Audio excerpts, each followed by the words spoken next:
ఎడారిలో సెలయేర్లు. జూలై 6. ఏమీ చేయుటకు మాకు తోచదు, నీవే మాకు దిక్కు.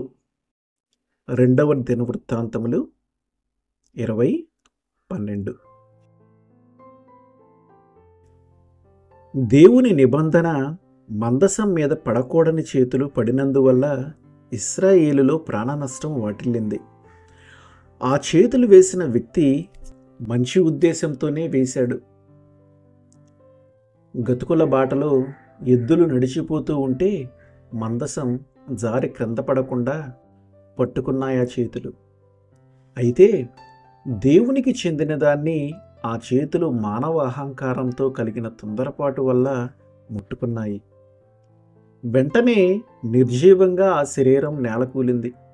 మన తెలివిని ఉపయోగించి దేవునికి సంబంధించిన వాటిని సరిచేయాలనుకునేవాడు విశ్వాసరహితమైన వ్యక్తి. మనం దేవునిపై ఒక బాధ్యతను వదిలేసినప్పుడు ఇక పూర్తిగా మన చేతులు దులిపేసుకోవాలి. మన సహాయం, జోక్యం లేకపోతే ఆయన బాధ్యతని బహు చక్కగా నిర్వహించగలడు. దేవునిలో నిశ్చింతగా ఉండండి. ఆయన కోసం ఓపికతో కనిపెట్టండి. తన అన్యాయాల్లో వర్ధిల్లేవాణ్ణి చూసి వ్యసనపడకండి. కుయుక్తులు పన్ని కాలం గడుపుకునేవాణ్ణి చూసి అసూయపడకండి. కొన్నిసార్లు అంతా అంతమైపోయినట్టు అనిపిస్తుంటుంది. దేవునికి తెలుసు ఈ విషయం. కానీ ఆయనను తన ఇష్టం వచ్చిన సమయంలో, ఇష్టం వచ్చిన రీతిలో పనిచేయటానికి ఆయనకు పూర్ణాధికారం ఇచ్చి ఆయనపై నమ్మకం ఉంచి మనం ఓపికతో కనిపెడితే సరైన సమయంలో ఆయన పూనుకుంటాడు. కొన్నిసార్లు మెదలకుండా ఊరుకోవటంలో వివేకం ఉంది.